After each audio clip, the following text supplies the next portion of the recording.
Hi, I'm John. Welcome to this first installment of my personal Walk for Freedom video blog. In this first video, what I want to do is I want to basically explain what the Walk for Freedom is and why it is we're doing what we're doing, what it is we expect to accomplish. The Walk for Freedom is quite literally a walk. We're going to be walking from Green Bay, Wisconsin, leaving on August 11th, and walking 15 miles a day across northern Wisconsin, 280 miles to Minneapolis, Minnesota. And we'll be arriving in Minneapolis on September 1st. The reason September 1st is an important date is because that is the day that the rally for Ron Paul's Campaign for Liberty kicks off at the University of Michigan campus. I think it's the University of Michigan. And the Walk for Freedom is designed to both raise awareness and attract attention to Ron Paul's Campaign for Liberty.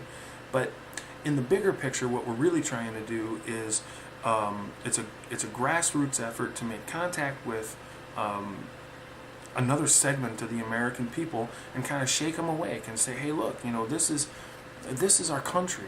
This is about restoring the Constitution. This isn't about a presidential campaign. This isn't about partisan politics. This is about restoring the rule of law. So that has an awful lot to do with what the motivation for my personal involvement in the Walk for Freedom, why I am willing to walk 280 miles. It's because I want to restore the Constitution. And I know the only way I'm going to do that is by putting my boots in the street and talking to people and putting forth the effort.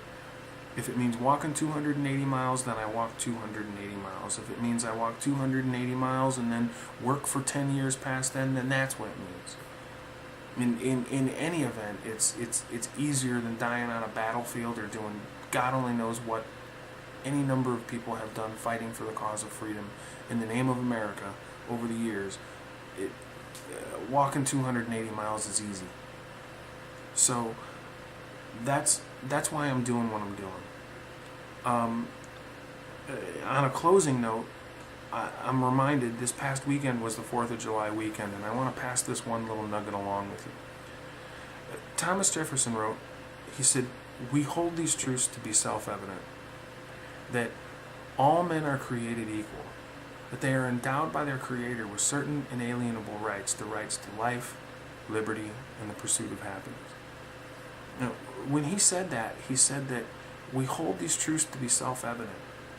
We believe this to be so plainly obvious that all men are created equal, all people are created equal, men are created equal, and women and blacks and whites and Hispanics and Asians and gays and straights and Republicans and Democrats, everybody is created equal, and they are endowed by their Creator, whether it's nature or evolution or Jesus or Allah or whoever, with certain inalienable rights rights to life, liberty, and the pursuit of happiness. The whole idea of having life, liberty, and the pursuit of happiness being Creator-endowed rights.